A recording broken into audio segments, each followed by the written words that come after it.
펀드에서 외국에 낸 세금을 처리하는 방법이 바뀌었다. 그래서 ISA랑 연금계좌에서는 ETF의 분배금에 대한 과세 이연은 사라지게 됐다. 하지만 수익의 큰 부분인 매매 차익에 대해서는 과세 이연도 세제 혜택도 그대로니까 절세 계좌는 여전히 옳다.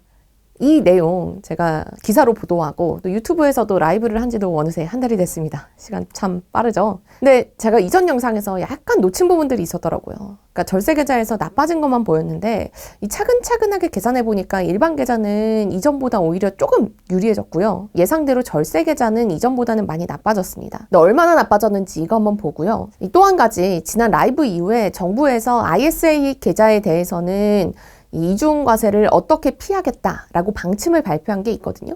근데 이 방식을 자세하게 들여다보니까 또 투자하는 국가마다 유불리가 좀 달라집니다. 오늘 이 내용을 아주 샅샅이 살펴볼게요. 제 생각에 이거보다 꼼꼼하게 알려주는 영상은 어디에도 없을 거라고 자신합니다. 일단 외국에 납부하는 세금을 처리하는 이 방식이 어떻게 바뀌었는지 자세한 내용은 이전 영상 참고를 해주시고요. 간단히 말씀드리면 이 펀드가 해외 주식에서 배당을 받으면 세금을 현재 내게 되어 있는데 예전에는 이거를 우리나라에서 먼저 메꿔준 다음에 펀드 밖으로 분배금이 나올 때 배당소득세 14%, 지방소득세 1.4%를 포함한 15.4%를 과세했었다. 근데 올해부터는 이렇게 우리나라 정부가 메꿔주는 과정이 사라지고 분배금을 받는 시점에 세금을 따질 때 해외에서 우리나라보다 높은 세율을 적용받았으면 통과, 낮은 세율을 적용받았으면 세율 차이만큼 추가 과세 이렇게 하겠다는 거예요. 이렇게 하면 뭐가 달라지느냐? 일반 주식계좌는 오히려 살짝 좋아지고요. ISA와 연금저축은 세제상 이전보다는 좀 많이 불리해졌습니다. 근데 살펴보니까 만약에 정부가 지금 내놓은 안대로 ISA의 이중과세를 피하게 된다면 또 그렇게까지 손해는 아닐 수도 있겠다라는 생각이 들었어요. 이제부터 계좌별로 하나씩 짚어볼게요. 이 미국 주식에 투자해서 분배금을 300만 원 받았다고 가정을 해봅시다. 일단 일반 계좌부터 갈게요. 개정 전에는 300만 원의 15%인 45만 원 미국에서 뗐죠. 미국에서는 15% 배당소득세를 부과를 하니까요. 그 다음에 우리나라로 가져와서 보전을 해주는데 이게 전액이 아니라 상한이 14%더라고요. 그래가지고 예전부터 이거를 10%로 깎네 어쩌네 막 이야기를 하다가 이번에 아예 이 보전해주는 방식 자체를 바꿔버린 건데요. 근데 아무튼 다시 돌아가서 이 14%를 정부에서 보전을 해줍니다. 이 상태로 펀드 내에서 굴리다가 분배금이 펀드 밖으로 나왔어요. 그러면 이때 세금을 내야 되는데 분배금에 대해서 배당소득세 14% 떼고 그 다음 지방소득세 1.4% 떼서 우리가 실제 계좌에서 받는 금액이 이렇게 나옵니다. 이게 올해부터는 어떻게 바뀌는 거냐? 처음에 300만 원 배당 나왔죠? 여기에 대해서 미국에서 15% 떼는 금액은 똑같습니다. 근데 우리나라 정부에서 이거를 이제 안 메꿔줘요. 미국에서 뗀 그 상태 그대로 분배금이 나옵니다. 그러면 여기다가 이제 세금을 때려야 되는데 미국에 이미 배당소득세로 15%를 냈잖아요. 근데 한국은 배당소득세율이 14%입니다. 그러니까 이미 미국에 많이 냈으니까 한국에서는 더 안 거둘게 통과. 근데 배당소득세를 안 내니까 지방소득세도 안 내겠죠. 그래서 이렇게 저렇게 좀 계산을 해보니까 오히려 이전보다 조금 더 유리해지더라고요.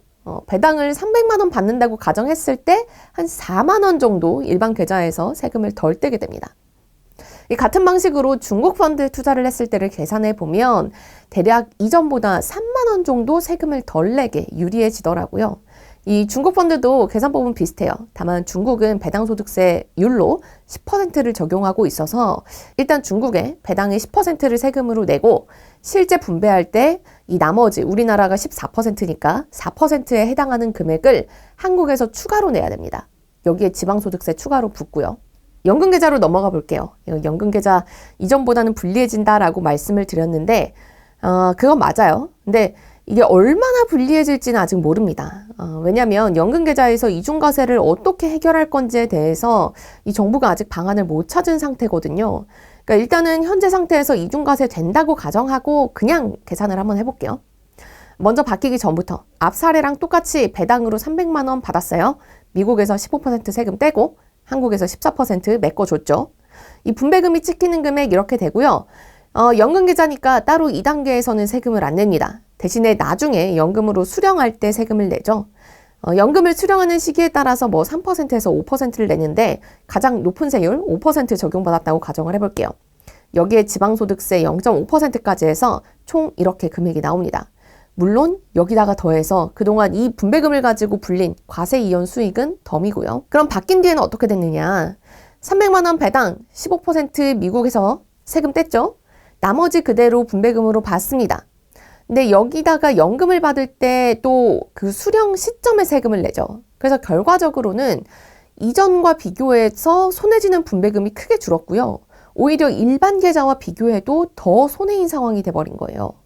물론 이 부분은 정부에서 적어도 일반 계좌보다 불리하지 않도록 이중과세 안 되도록 고치겠다라고 한 상태입니다. 근데 다만 연금 계좌가 워낙 장기로 투자하는 계좌다 보니까 올해 연말이나 돼야 방안이 나온대요. 그러면 그동안 연금 수령 시작하고 혹은 연금 계좌를 해지한 사람은 어떡하냐? 그것도 안 정해졌대요. 그래서 지금은 이중과세를 피할 수 있는 방법이 없습니다. 물론 이전에 받아둔 분배금은 문제가 없어요. 이미 받은 거니까. 올해부터 나온 분배금에 대한 게 바뀐 거니까 뭐 금액으로 치면 그렇게까지 큰 금액은 아닐 수도 있지만 그래도 이게 내 돈인데 좀 많이 답답한 부분이죠. 적어도 투자자들이 이중과세로 손해 안 보도록 소급 적용을 하는 방안까지도 고민 중이다 라는 것까지는 제가 확인을 했으니까 우리 조금 이건 기다려 봐야 될 것 같아요. 다음은 ISA입니다. 이게 조금 복잡해요. 이 ISA에 대해서는 이중과세를 어떻게 피하겠다는 건지 방법을 내놨거든요. 그걸 지금부터 설명을 해드릴게요. 다시 배당으로 300만 원 받는다고 해봅시다. 원래는 미국에서 15% 떼고 한국에서 14% 채워주고 그 상태에서 분배금 나온 거에 대해서 이 IS 만기 때 비과세 200만 원 이거 떼고 나머지 초과분에 대해서 9%를 세금으로 뗐어요. 계산은 이거 그냥 분배금 수익에서 200만 원 제하고 나머지에 대해서 9% 뗐다 이렇게 가정하고 해볼게요. 그럼 여기에 지방세 0.9%까지 해서 이렇게 금액이 나옵니다. 만약에 이중과세가 적용된다면 그럼 어떻게 되느냐? 300만 원 배당에 대해서 미국에서 15% 떼고 그 금액이 그대로 분배금으로 나오죠. 그리고 ISA 계좌 해지할 때 여기서 200만 원 초과분에 대해서 9% 떼고 여기에 지방소득세까지 하면 대략 이 금액 나옵니다. 그러니까 기존보다 대략 한 40만 원 가까이 차이 나죠.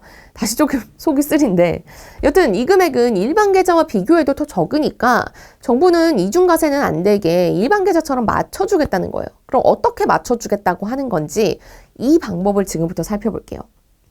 다시 배당 300만 원에서 미국에서 15% 뗐죠. 한국에서 안 채워줬고 분배금으로 나가는 거 여기까지 똑같아요.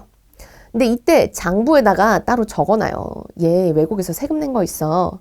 근데 그거를 어느 나라든 14%낸 걸로 치고 크레딧으로 채워줘. 이 미국, 중국, 일본, 베트남 등등에서 배당 소득세율이 다 다른데 이거 일반 계좌에서는 다 다르게 계산하는데 ISA에서는 그거 다 계산하는 게 너무 힘드니까 그냥 어떤 나라든 14% 냈다고 퉁쳐. 그래서 14%가 크레딧으로 쌓입니다. 이거는 진짜 돈을 입금을 해주는 건 아니고요. 나중에 세금을 낼 때, 그러니까 ISA 계좌를 해지할 때 따지는 거예요. 그래서 보자. 뭐 원래 ISA 계좌 해지할 때 9% 내야 되는데 크레딧이 얼마나 쌓여 있는지 보니까 300만 원에 14% 적용한 42만 원이 쌓여 계시네요. 그러면 이만큼은 깎아드림. 이렇게 하면 짠! 일반 계좌랑 동일한 금액을 수령하실 수 있습니다. 라고 되는 거죠. 근데 여기서 재밌는 포인트가 하나 있어요. 이게 아까 어느 지역이든 상관없이 다 14%를 적용한다고 했잖아요. 근데 배당소득세가 15%인 미국과 달리 중국은 배당소득세가 10%거든요. 그래서 미국 주식 투자할 때와 다르게 일반 계좌보다 ISA가 여전히 좀 더 유리해요. 왜? 외국에 내가 세금 낸 것보다 크레딧을 더 많이 쌓아주니까. 중국으로 다시 들여다보시죠. 300만 원 배당 받았어요. 중국에서 배당소득세율 10% 뗐죠. 작년까지는 이걸 다 메워줬습니다. 최대 14%까지 메워줬으니까. 그래서 배당받은 금액 그대로 분배금이 나왔어요. 여기서 ISA 계좌 해지할 때 200만 원 제하고 나머지에 9% 뗍니다. 지방소득세까지 해서 세금 9만 9천 원만 뗐어요. 이게 작년까지. 이제 정부가 이중과세를 피하겠다고 내놓은 방안대로 계산을 해볼게요. 300만 원에 대해서 중국에서 10% 뗐죠? 그게 분배금으로 그대로 나왔어요. 그럼 여기서 200만 원을 제외하고 9%를 떼야 되는데 그동안 해외 세금을 내셨죠? 중국에 10% 냈다고? 모르겠고 일단 우리 복잡하니까 지역 상관없이 다 14% 냈다고 치고 크레딧을 쌓아드릴게. 그래서 300만 원에 14%인 42만 원이 크레딧으로 쌓입니다. 크레딧이 세금 내야 되는 것보다 더 많으시네요. 그래서 이렇게 퉁쳐주고 결국은 애초에 중국에 낸 세금 제외한 270만 원을 손에 쥘 수가 있습니다. 근데 맨 처음에 일반 계좌에서 계산할 때요.